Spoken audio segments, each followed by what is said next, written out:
Good morning, good afternoon, good evening, and welcome to Season 2 of the Logical Christian Podcast. I'm your Logical Christian, Dan Erwin.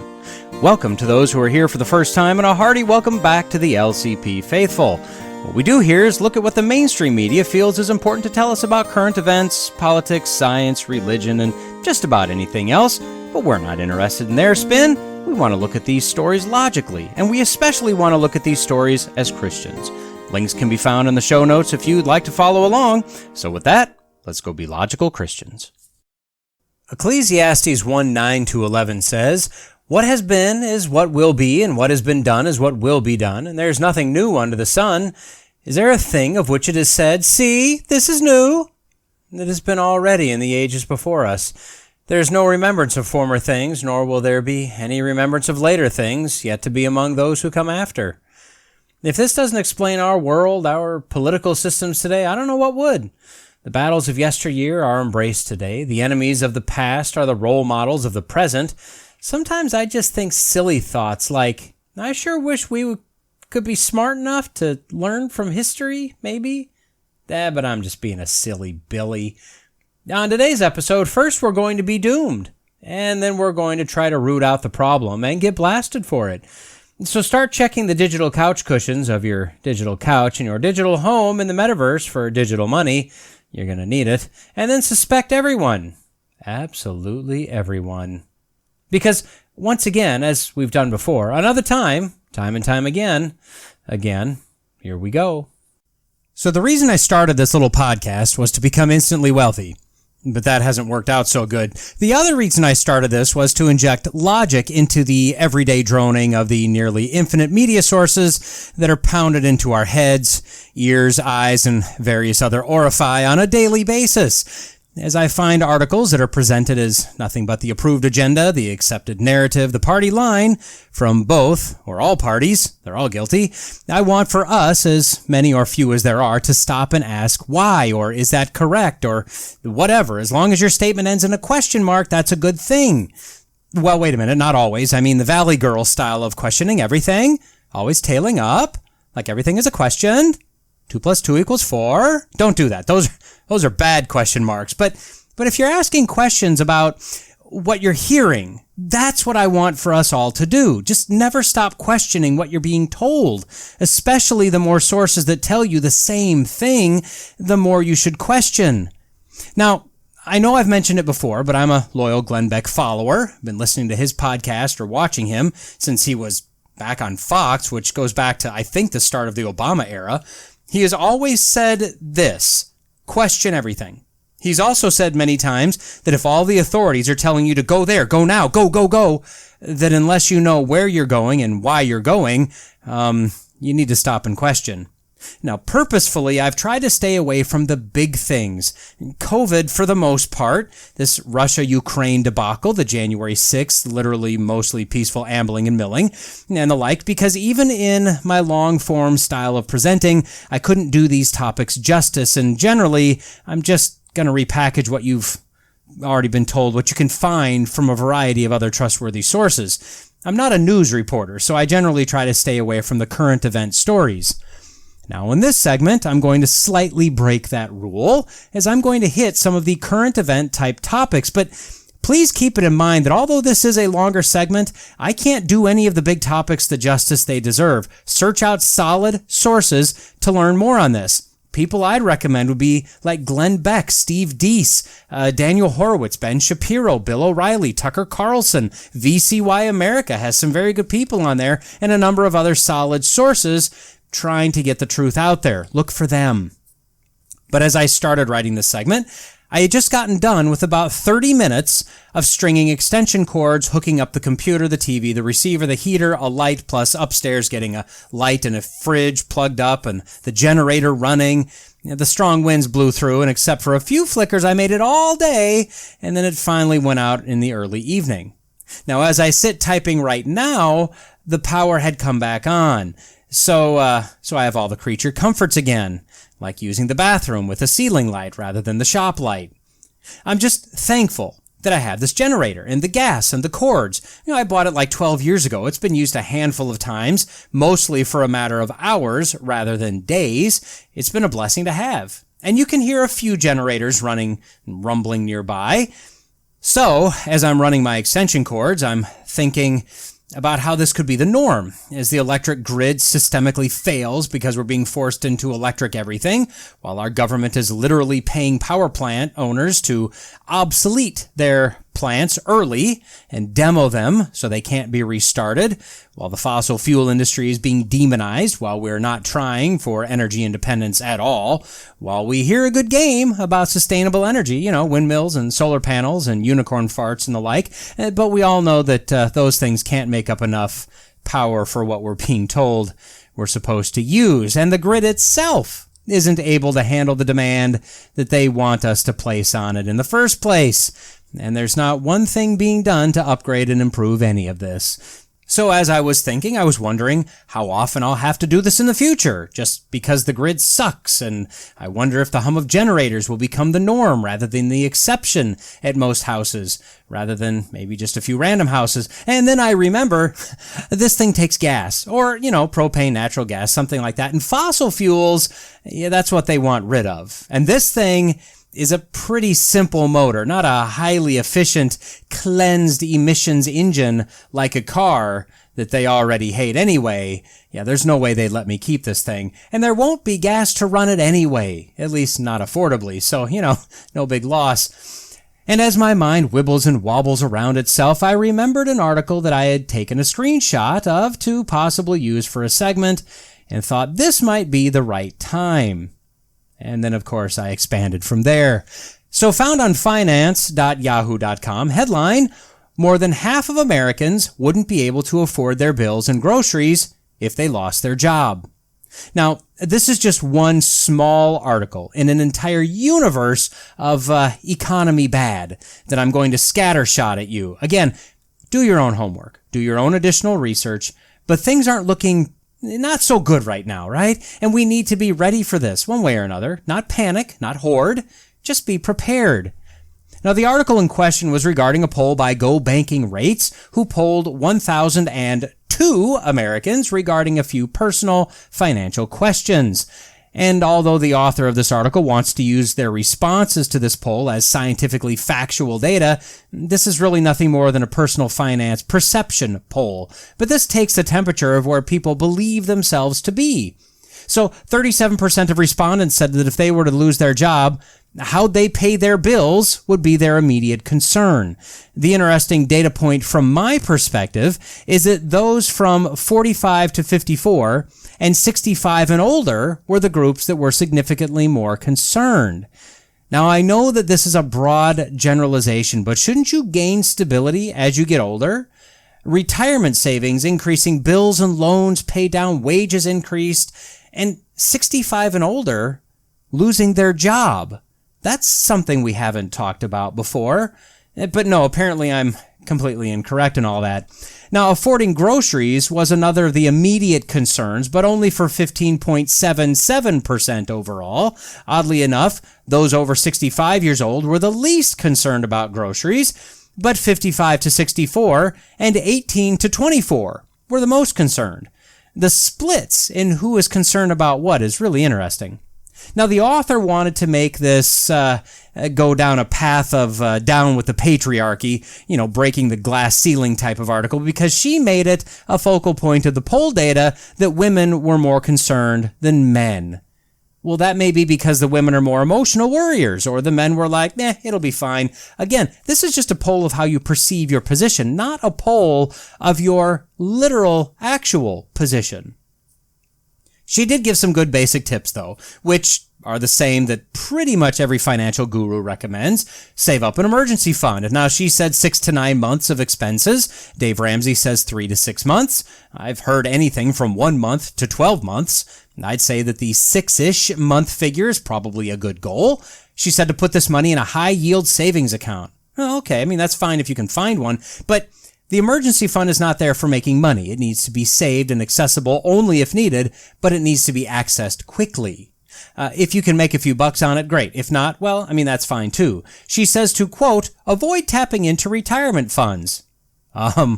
Yeah. If you lose your job, not just laid off, but you lose your job or you quit your job, something like that, you can technically cash out your retirement.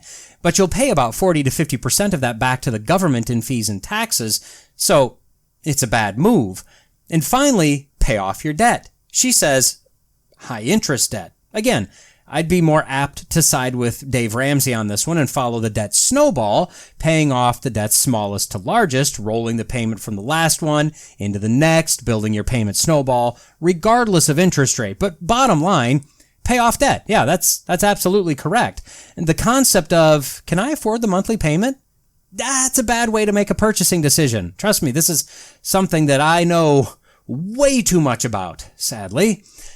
But again, this doesn't really give a good idea of where people are financially. Luckily, there are other polls that have been taken over the last few years. Again, on finance.yahoo.com. From December of 2019, we find out that 69% of Americans had less than $1,000 in savings.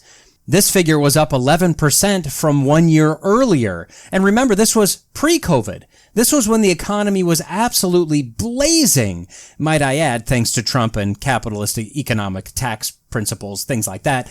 They quoted Bruce McClary, a spokesman for the National Foundation for Credit Counseling, quote, "It's puzzling to me that if the economy is doing so well and that we're so close to full employment, the consumer confidence is up, that we haven't seen the numbers move much in people's ability to save."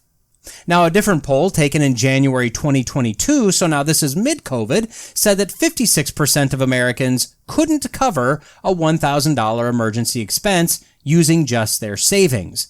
Now, this was found on CNBC.com, said if faced with a $1,000 expense, 44% said they used their savings, 20% said they use a credit card, 15% said they'd pay with cash, but have to figure out how to cut other expenses. 10% said they'd try to borrow from family or friends, and 4% said they'd have to take out a loan.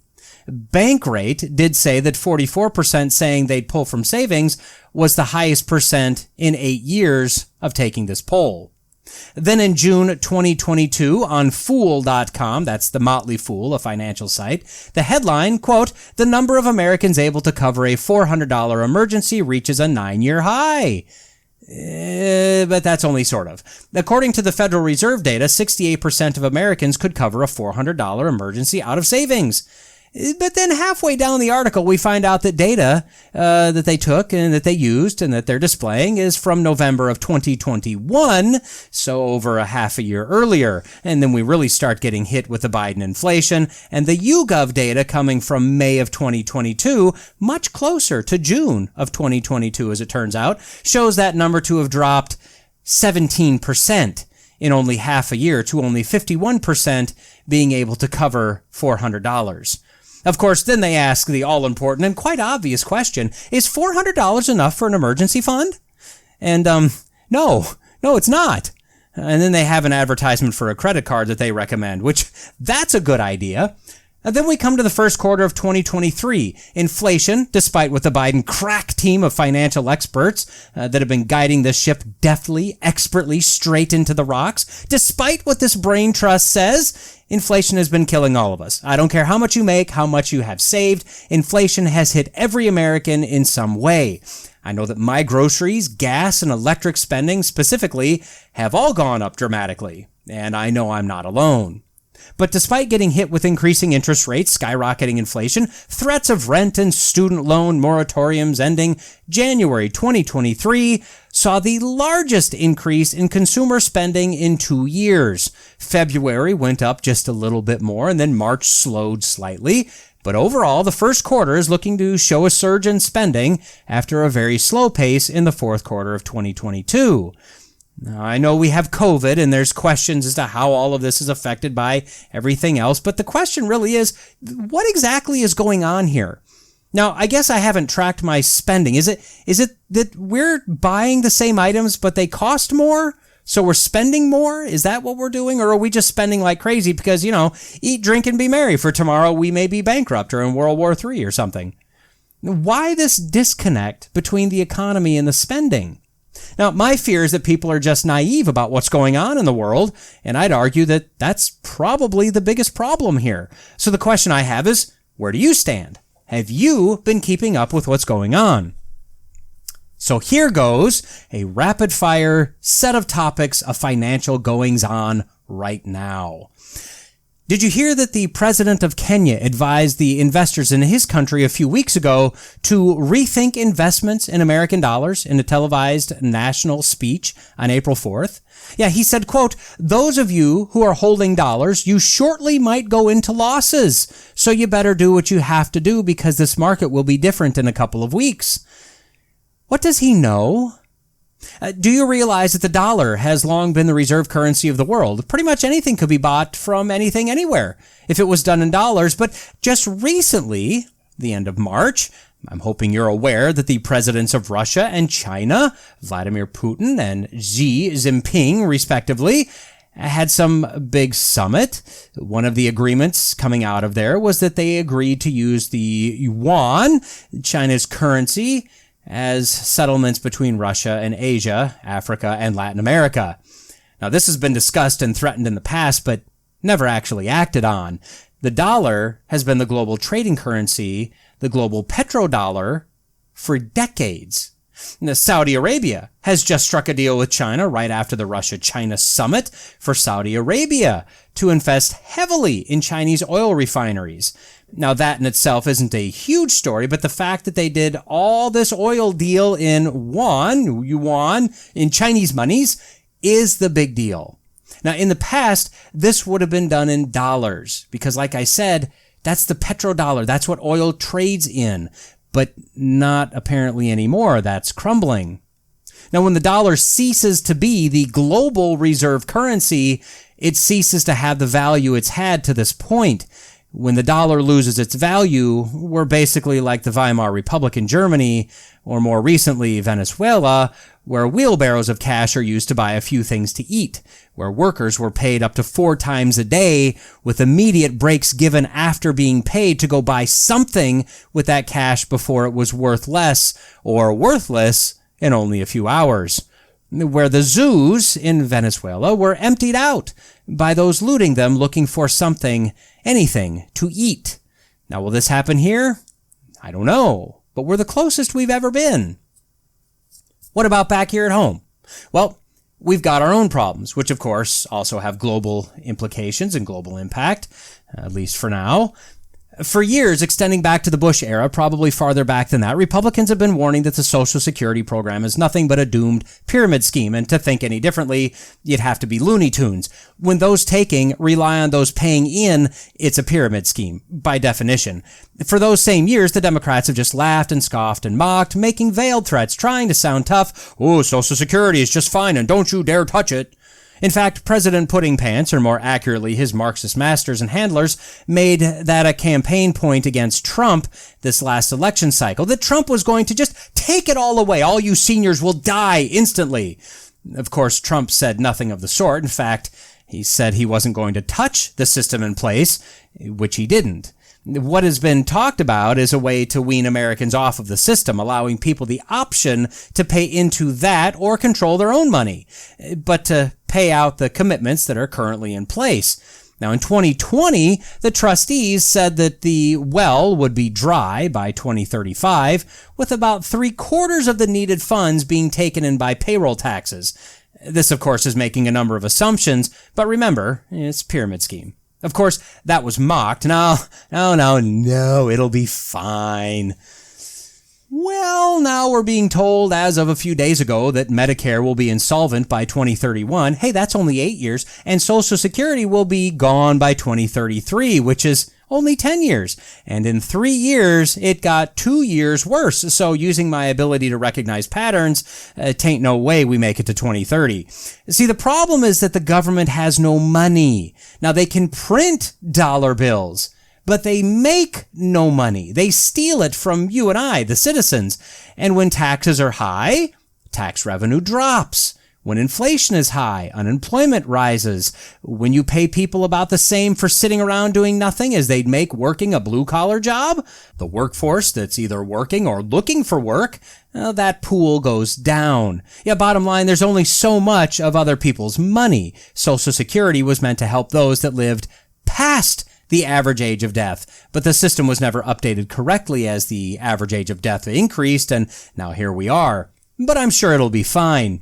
Speaking of Medicare and Social Security, typically those that are reliant on those systems are lower income, meaning every dollar counts even more. So that's why President Ruin Drawers has decided that you don't have the right to kill the environment with your incandescent light bulbs. Now, I know our super duper Republican conservative President Bush signed the thing that got rid of all of the, real good usable incandescent bulbs, but there's still a lot of incandescent bulbs out there. No. Not for much longer. Those are all going to be banned. Now, the ban is way out in the future, of course, August of this year. You're going to need to use LEDs, not incandescent and not halogen. Oh, God help you if you use halogen, and not compact fluorescents. CFLs, the highly toxic bulbs that the government said we must use just a few years ago in order to save the environment. Yeah, we're going to save a ton of money now and a ton of emissions by switching to all LEDs, even though only 15% of Americans right now use mostly incandescent or halogen bulbs, and 26% just kind of have a mishmash of whatever bulb was in the house at the time. Now, don't worry about the fact that it won't do a thing for the man-caused environmental problem that doesn't actually exist. And don't worry about the fact that LEDs cost, 10 times what incandescents do? And don't worry about the fact that they absolutely do not last as long as they claim. And don't worry about the fact that for some people, the rapid turning off and on of the LEDs causes brain issues, seizures, and headaches. Don't worry about any of that. No, just save the planet. It's okay, though, because pretty soon we'll all have digital money. And the government can help guide us by allowing our digital wallet to pay for some things and not for others. Like let's say you were to defy the government and not get a very needed, society-saving, experimental gene-altering chemical injection. Well, maybe your digital money won't buy gas or food or utilities. Now, as soon as you do as you're told, poof, your money works again. Now, I know that's silly, and although Biden definitely signed something a year ago and multiple institutions are experimenting with a central bank digital currency, or CBDC, even though it's definitely not going to happen. And even when it does, it's not going to be what you think it's going to be, even though it will be exactly that. But your government has listened to you. So the CBDC, that's just a myth. They're going to do a Fed coin. That'll be completely different, only slightly exactly the same. Glenn Beck, I know that guy again, he thinks that what will likely happen is that they'll make the digital dollar and then tell you that you can, right now, if you act now, trade in your dollars for 1.5 times the digital dollars. Look at how much money you have. You're rich now. But if you wait, it'll only be a 1-to-1 exchange. And if you're just a procrastinator, well, maybe you only get 3/4 of a digital dollar for every real dollar. And if you're one of those right-wing conspiracy kooks and you try to hold out, well, eventually we'll just have to take your money and we'll give you, 50% of the value, 25%, I don't know. Yeah, this is what China is doing and has done. Well, what other countries are experimenting with as well. This will completely remove any value to our money. It will destroy the economy, and it will put full societal control in the hands of our governmental overlords. That would be at least one of the final few nails in the coffin of this national experiment. And let me say this really quick. No, the digital dollar is not the mark of the beast. Whatever that is, whenever that happens, we won't be tricked into getting a chip and order to transact, and then Satan jumps out from around the corner.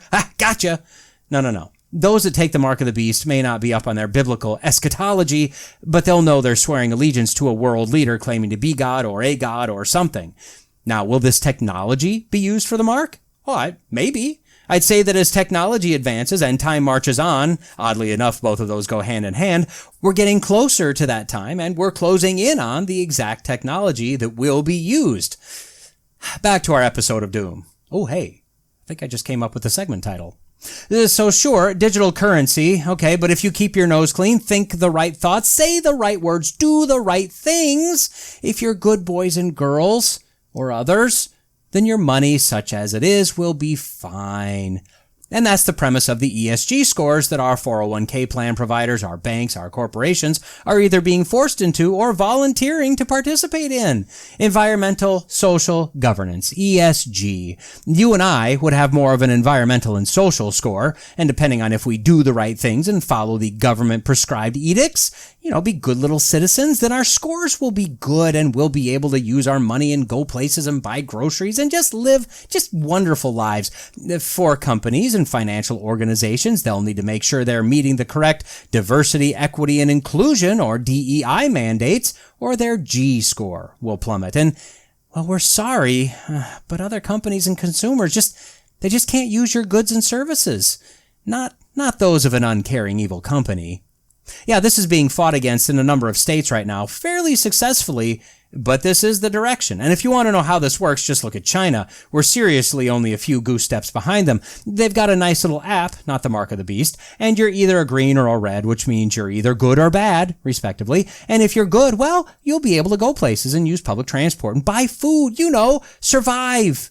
But if you're bad, sorry, why don't you just go ahead and walk on home and, well, just think about what you've done and also die.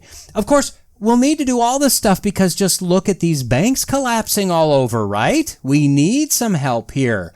Now, the reality is a lot of these banks probably should have failed decades ago. They don't have money. Any money you've put into the bank has already been loaned out and leveraged multiple times over. It's called rehypothecation. That's a fun word. The bank loans your dollar to a different bank, and they loan it to another, and they loan it to another. Each one of our dollars that we've put into the bank is literally covering $5 to $10 of loans. I'm really not sure what the multiplier is right now. And I know there are supposed to be limits, but limits. Bottom line, if loans were called in, there's no actual money out there. It's all just numbers on a balance sheet. If a bank calls a loan from another bank, that bank would have to call their loan to another bank all the way down to the poor sap that took out the loan in good faith. Now he's holding the bag. Now, interesting thing about these bank collapses we just had, the two banks that collapsed, Silicon Valley Bank, or SVT, and Signature Bank. Yeah, there were apparently 3 banks that collapsed. And by collapsed, I mean there were 3 banks that the Fed came in and took control of. 2 of them were 2 of the biggest holders or traders in cryptocurrency, which is interesting since we know that the government through the Fed is desperately wanting to regulate or eliminate crypto since they can't manage it. And one of those banks, I believe the one that wasn't talked about, Silvergate Bank, was actually in a perfectly fine financial position and was huge in the crypto trading market. They had no issues whatsoever and told the Fed that there was no reason for them to take control, to which the Fed essentially said, we can either take control or make things very difficult for you. Like a mafia tactic. And my apologies to the mafia, as I don't want to compare you to a corrupt organization the likes of the government. I just don't know of another comparison that would at least give the appearance of this kind of underhanded criminal enterprise. Yeah, see, this is dirty all the way around. All joking aside, and I'm serious here, all joking aside, I think at this point we'd be better off with the mafia running our financial institutions and the mob running our Department of Justice. Just saying. They'd definitely be the lesser of 2 evils, and isn't that what we shoot for each election cycle now? Speaking of crypto, see, that is something the government definitely wants to be rid of. Make no mistake, the digital dollar, the CBDC, or the Fed coin, these things are not crypto. These are just all managed ones and zeros, managed by the government. Crypto is completely different. Now, I own some digital currency, like Dogecoin, which I'm hoping at some point before my death, the value of my wallet will get back to what I paid.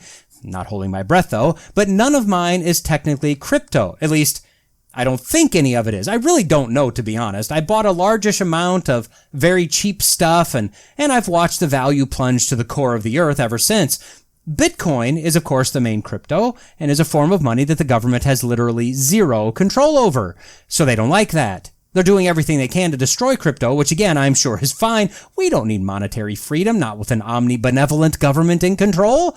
You see, if they can't control where you go, what you do, what you think, your purchasing power, etc., they, meaning the global overlords, which I believe includes at least some that are in direct control of our government, they don't like that. Now, I know, I'm aware that this sounds very conspiratorial, but just start looking into all of the little pieces here and there, trying to exert control over all of those aspects of life. There's a game app called Plague Inc. You're a virus, basically, and you're trying to take over the world. As you watch the map based on moves you make, you'll see pockets of the contagion pop up in red spots and blotches as people travel the world on planes and trains and boats and automobiles, carrying the virus with them. And if you play correctly, the red virus color on the map grows and grows. They start to join together in spots, and eventually it engulfs the world.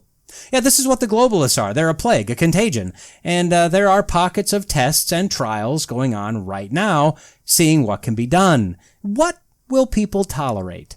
The COVID pandemic or scamdemic or plandemic, whichever area you fall into, that was the first global test at control. I believe it was the elitists at the World Economic Forum that said that the COVID thing was a very good display of what they could and couldn't get away with on a global scale. It was a test. Whether it was on purpose or not, we can debate that, but make no mistake, this was a test. Okay. So I told you I was going to overwhelm you with current events. I've got a number of links in the notes. Pick your favorite terrifying story and go do some searching on your own. There are so many things going on in the U.S. and the world right now, and none of it's good, as we generally have classified good in the past. Well, I mean, there's a lot of human classified good, don't get me wrong, but the general direction, well, those that subscribe to the mainstream interpretation of Revelation, shouldn't really be surprised by this. So, should Christians be worried about this? Should we be concerned with these things? Well, you'll get a lot of different takes on this subject. My personal view is that those that say we shouldn't worry, the Lord will provide, well, yeah, they're correct, but have they, or you, if that's your stance, ever bought clothing? Do you purchase gas for the car? Have they ever paid money to obtain food products? Have they traded their time and labor for money? Yeah, let's not pick and choose what we believe the Lord will provide and what he won't, which is exactly what the almost militant anti-preppers do.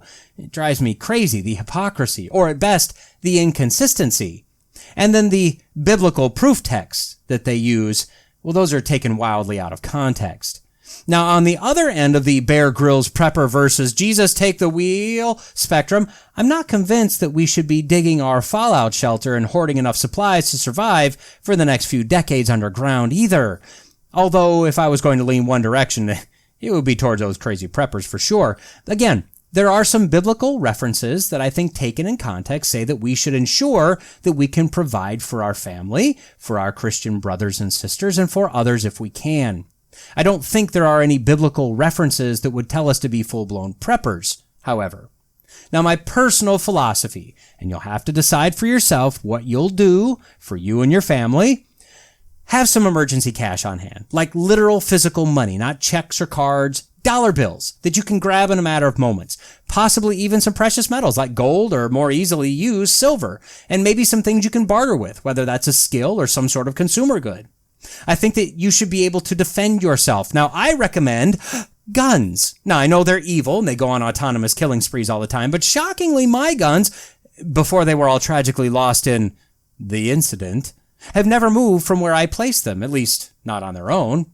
I think you should have some form of food and water in case the supply was cut, even temporarily. Or let's say the monetary system failed, and don't forget about something to heat water and food up with. Things like survival food or canned goods, a stockpile of bottled water of some sort, or water purifying equipment. Those would be good. You also want to think about heating or cooling for people, for you, especially heat. What would you do if your source of heat in the winter was gone?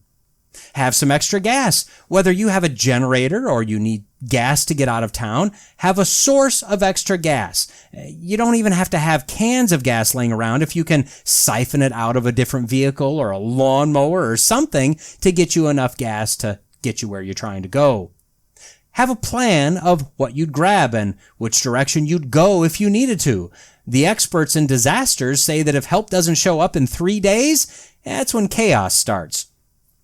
Grocery stores all run on about a 3-day supply of goods, and after that, it's simply a matter of whatever you can find on the shelf. And fake meat, that display case never goes unstocked. That'll never be touched. Nobody's going for that stuff. Due to the just-in-time nature of our supply chain, you may want to stock up on regular supplies, over-the-counter meds, cleaning supplies, and general food and drinks. I don't think we should go crazy and hoard, but I've always, for instance, kept a big pack of toilet paper that I've broken into, Charmin Ultra Strong, the only kind you should buy and use, and a backup big pack. Now, when COVID hit and everyone planned on pooping a whole lot, apparently, I was fine. And because I keep up with what's going on, I knew that the old TP run was going to hit West Virginia within a day or two. So I bought one more large pack that night after work, and I was good. A week or so later, I was in Kroger, and a lady was talking to a friend, saying that she couldn't find toilet paper anywhere and she was down to her last roll. There was a hint of panic in her voice, and a look of worry on her face, and not that I was looking, but I believe a bit of clenching of the cheeks was going on, and rightfully so. Don't be that person. Have a realistic stockpile of basic stuff set back just in case. I've told my kid that we're currently working on a 2+1 system for toiletries. 1 in use, 2 sitting back on the shelf. If the supply chain goes down, we're at least good for a little while. And keep in mind, if the power goes out, gas stations can't pump gas. Grocery stores won't be open. Walmarts won't be open. Trucks won't be running. Credit card machines and ATMs don't work. And I don't think most of us want to be caught up in looting. And what about medicines? Do you have extras of the meds you need, like prescription meds? There are an increasing number of doctors now that will work with you, look at your history, and prescribe you certain medications, like antibiotics, for instance, for you to just keep on hand in case the supply runs short. It's not necessarily cheap, and you may or may not be able to run it through insurance or put it on your HSA card, but weigh the pros and cons. At least give it thought. And in case you don't know, most of our meds are made in China, so that supply is as stable as our relationship with China. And some meds need to be refrigerated. What will you do there? A fun fact, it's estimated that between 65 and 90% of Americans would be dead inside of a year if an electromagnetic pulse, more commonly abbreviated EMP, would happen to detonate over the country. That's simply a dirty nuclear bomb that explodes in the atmosphere and rains down radioactive particles, frying all unshielded electrical and electronic components, which is most of them, including our electrical grid. And the deaths wouldn't be from radiation sickness or poisoning. We wouldn't be watching Sarah Connor be blown to bits hanging onto the chain link fence of the playground, something like that. It would be prisons being wide open with no electricity or circuitry to keep them locked. Failed supply chains, food processing dead in the water, no antipsychotic meds for people that need them, no life-sustaining medications for people that need them. Hospitals would be out of power once the generators ran out of fuel, and the list goes on. And to throw another little fun fact out there for you, our little Chinese weather balloon that definitely wasn't a spy balloon, that absolutely was a spy balloon, doing figure eights over our military installations, it was flying at the precise height for the most effective dirty bomb to hit us with an EMP. Just saying.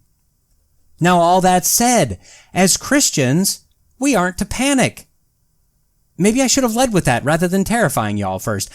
We need to prepare for hard times. That's perfectly fine. It will absolutely help alleviate small areas of stress, allow us to focus better, but we aren't to put our hope in stuff, in supplies, in our preparedness, in our escape plan, in our hunker bunker. Our hope is in God. And if we die, gain. Your level of preparedness is up to you, and I think it likely changes with different stages of life. For instance, right now, although my teen child generally tolerates me on the best of days, my mindset has been and will be for some years to come still, I need to protect her. So a lot of what I do, a lot of how I prepare, a lot of money that I hope will be flushed down the toilet a number of years in the future, because if it is, it means I didn't have to use the supplies, meaning we're still doing okay. Well, that preparing is just to do that, protect my kid. But along with that, I know, and I've tried to ensure she knows, that our hope is in the Lord. God is sovereign. God is omnipotent. There isn't a single atom, a single radioactive particle that acts on its own volition. Now, how God is absolutely in control, and how we still have free will and how that works together at the same time, is a mystery only possible with an omnipotent God. But we can rest in the fact that God does, in fact, have the whole world in his hands. So how should we prepare? Well, first thing is to put all your eggs in God's basket. Place your total reliance of each and every second, every breath, every beat of the heart on him. Then I'd suggest you do what I do. Research. Now, I don't think Christians are called to be naive. I don't think we're called to just ignore the world that we're living in. We can be very informed of the world while in the world, but not be like the world.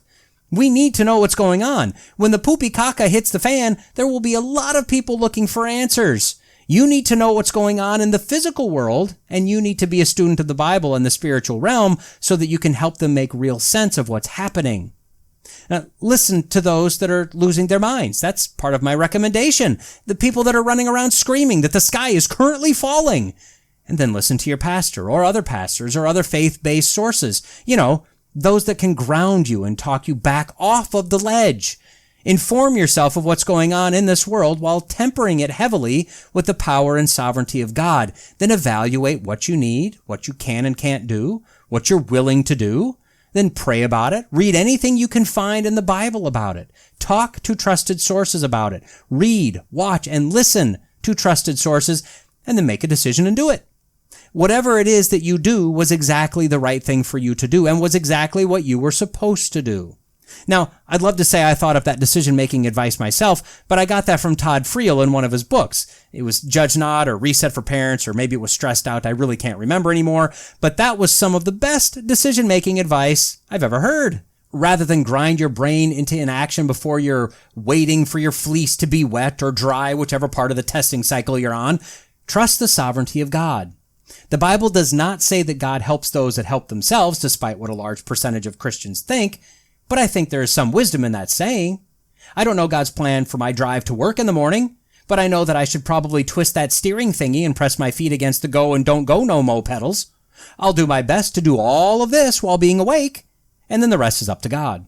So from a practical human standpoint, I'd suggest you get ready. Things are coming. A lot of things. Scary things. Make sure you're as prepared as you can be and as you want to be and as you feel you should be, prayerfully making those decisions. As for the spiritual aspect, well, if you're in Christ, if you're saved, that's where you need to be. If you're not, well, to be honest, I don't know how you're making it through all this. Without a belief in God, I don't know how I could have made it through everything that's happened in the last few years without that rock-solid faith in the very real existence of a very real sovereign God and in his inerrant word to us in the Bible. As Christians, remember this per 1 Peter 1. His divine power has granted to us all things that pertain to life and godliness, through the knowledge of him who called us to his own glory and excellence, by which he has granted to us his precious and very great promises, so that through them you may become partakers of the divine nature, having escaped from the corruption that is in the world because of sinful desire.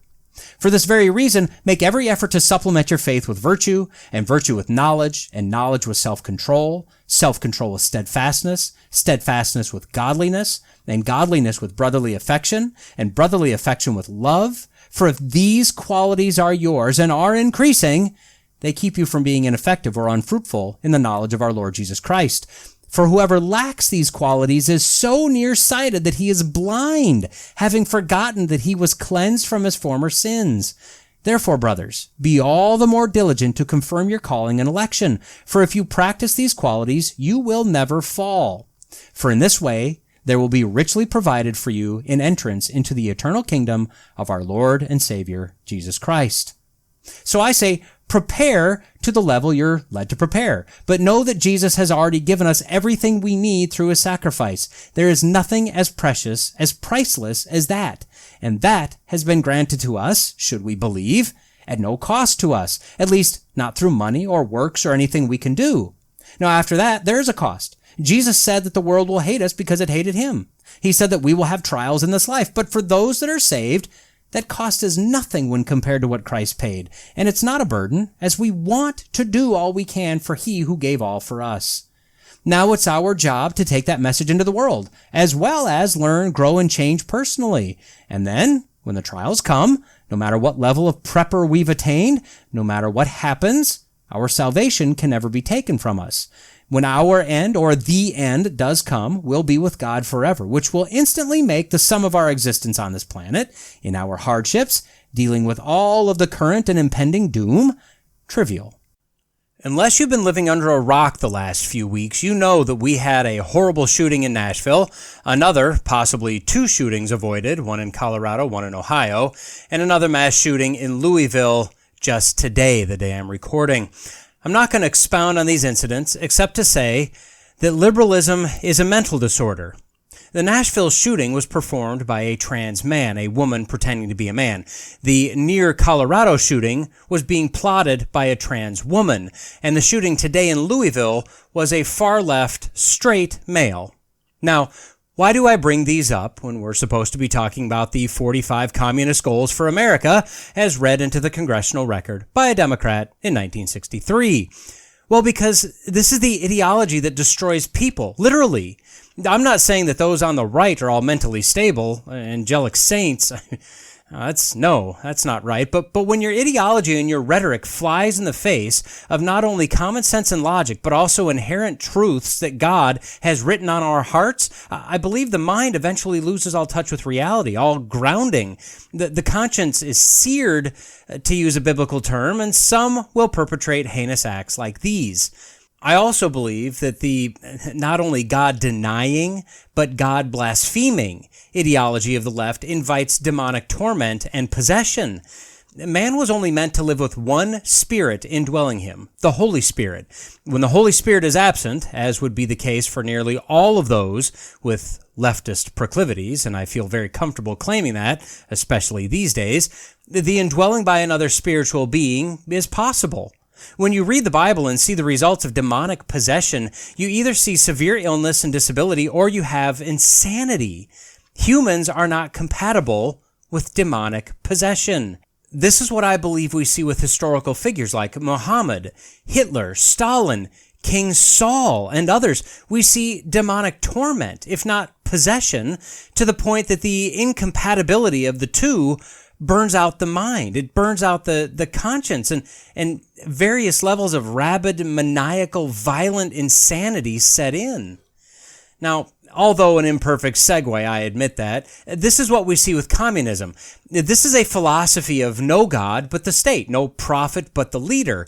Communism is not a logical system because it denies and defies the creator and owner and ruler of this world. Even if it was a system to try, you'd think that when they started starving their own population to death, they'd change course. But this is when communism doubles down.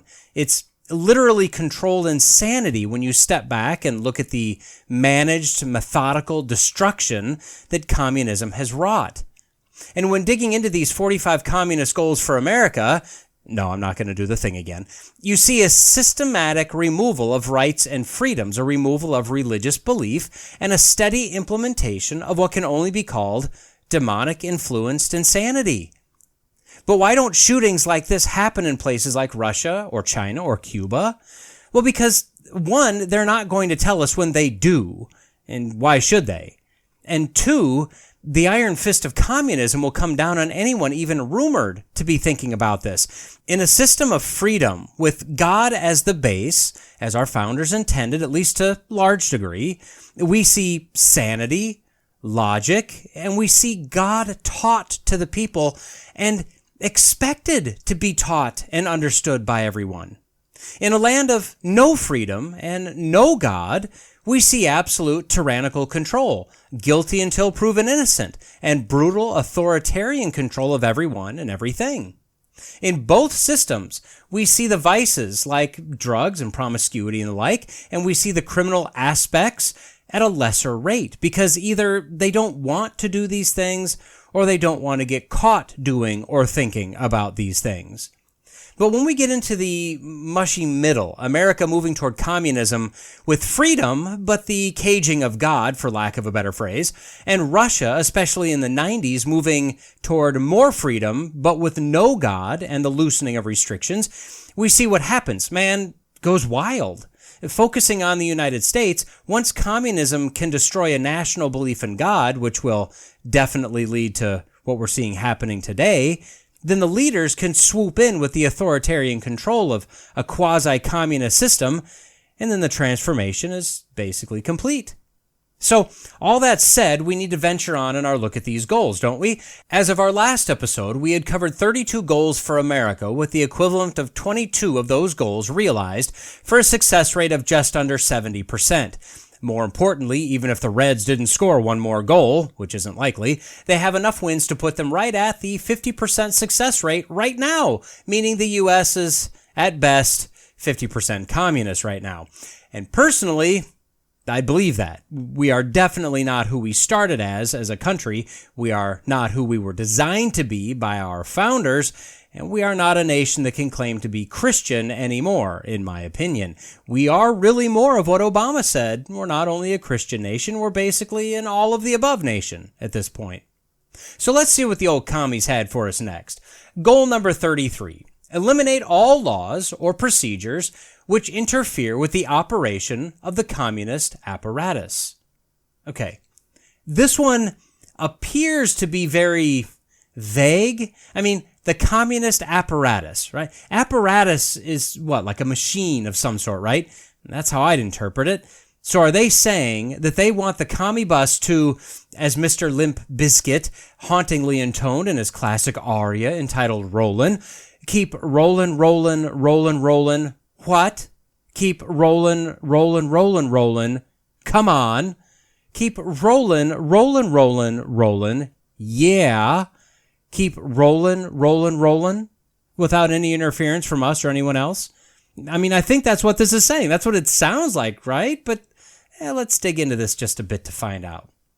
So, it's funny, for as much information as is out there on the internet, I can't find, after doing a moderate amount of searching in various ways, a definitive answer on what this is. I think I figured it out finally, but I'm, let's say, 85% sure I'm right, leaving the remaining percentage that is incalculable, if you ask any child that's been taught Common Core math, that I'm unsure. I think the problem is that my vocabulary is apparently that of an uncultured swine. What makes me think that this isn't just the machinery of the communist system is that the goal is eliminating law or procedures. Now, procedures imply someone having to follow said procedures, which a machine doesn't do. It just sits there and kind of machiniates.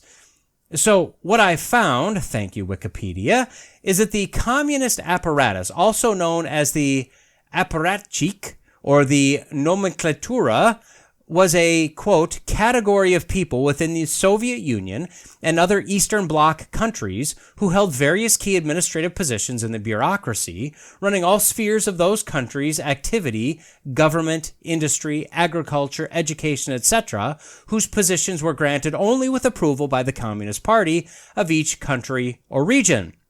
These were essentially all members of the Communist Party and comprised an elite group of power brokers that controlled everything in the public or private sector. Now, you may recognize the word nomenklatura, right, as sounding very much like nomenclature, which is simply a system of naming. Well, that's what this Russian term kind of means. These elites were tasked with appointing individuals, naming people to key positions throughout the bureaucracy. There were generally a list of people that were appointed to key positions, and a list of those that could be appointed to those positions should it come open. Of course, as one would expect, this created a system of favors and favoritism, loyalties, etc., and this system functioned up and down the chain of command as they all tried to cover and prop up each other, I'd imagine, until one felt powerful enough to stab another in the back. That's not a communist thing, that's a human thing.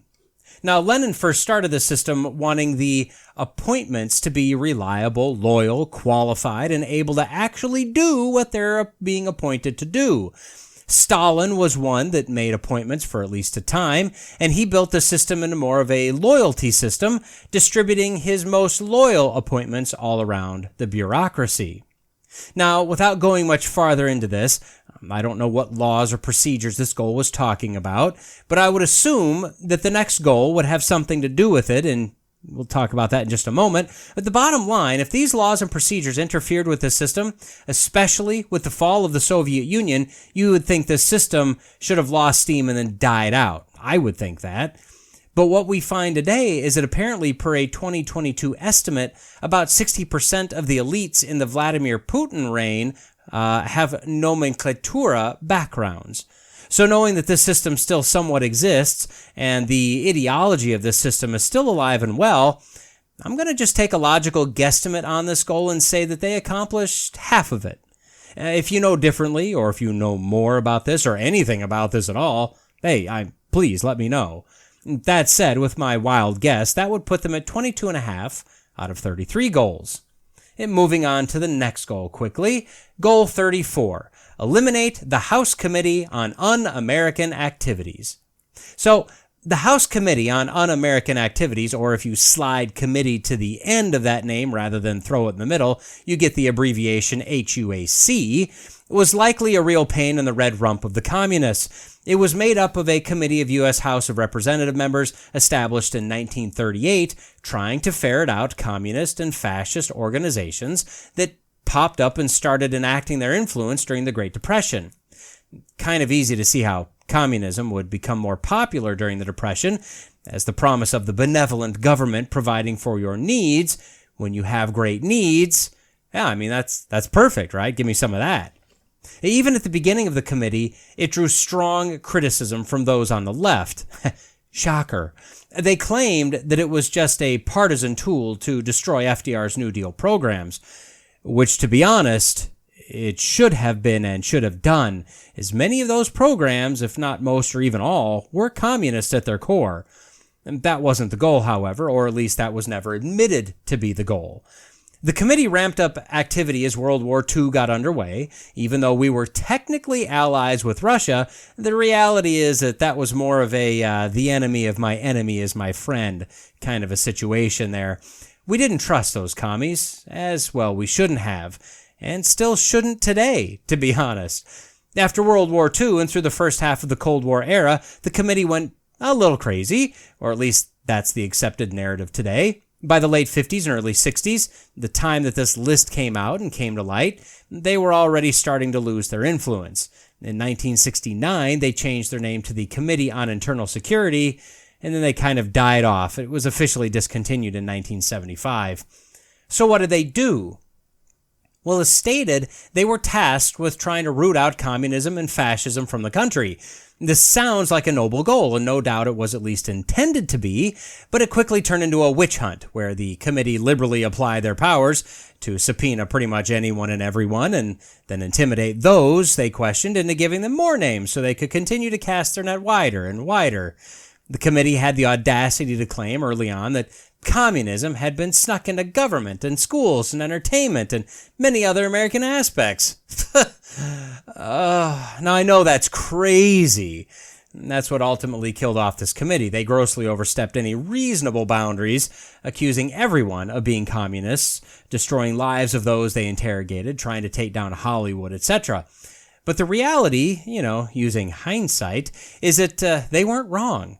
Maybe wrong in their tactics, maybe not as tactful as they should have been, but they weren't wrong. The communists were infiltrating this country and trying to get into every sphere of American life, and doing so largely successfully. We can look at the New Deal programs at Hollywood, at public schools, politicians, our economic system, our welfare system, the medical system, and every other aspect of life, and we can see the ideology of communism has woven its tentacles all throughout the systems that gave the freedom to try things, but also the wisdom to fall back on, to know that these things aren't right and can't work in a country based on freedom and liberty. But never mind any of that.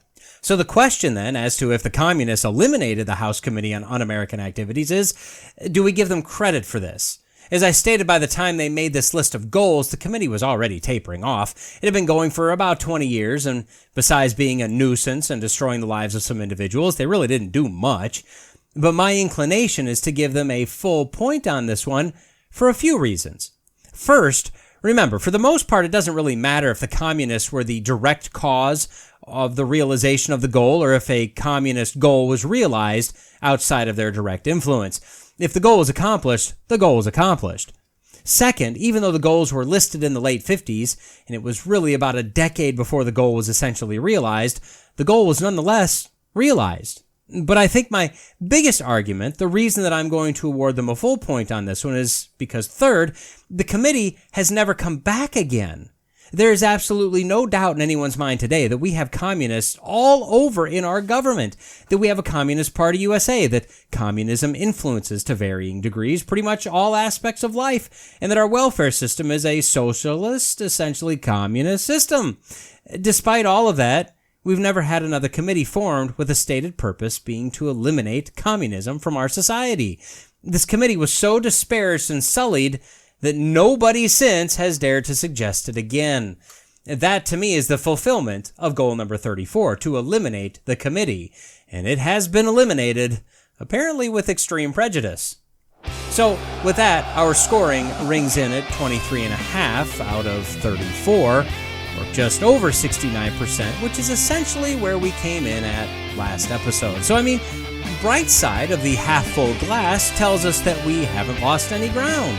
And no, we're not going to flip that around and say that the opposite of that means something not good. We're just going to keep looking at that half-full glass of bright fluid, probably some good stiff Russian vodka, and we're just going to be happy.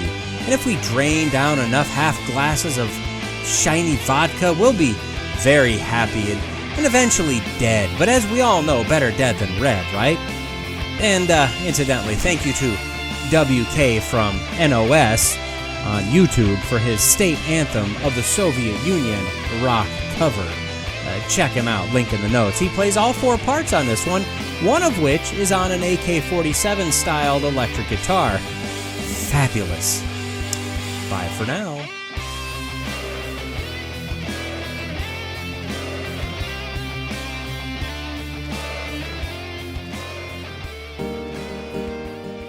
Well, we've reached the end of another episode of the Logical Christian Podcast. Don't forget to like, subscribe, comment, review, share, and all that podcasty stuff. Contact information can be found in the show notes if you'd like to reach out to me. Lawrence J. Peters said, "Against logic, there is no armor like ignorance." Jesus told us that if you abide in my word, you are truly my disciples, and you will know the truth, and the truth will set you free. So stay in the word, stay logical, stay faithful, and until next time, God bless.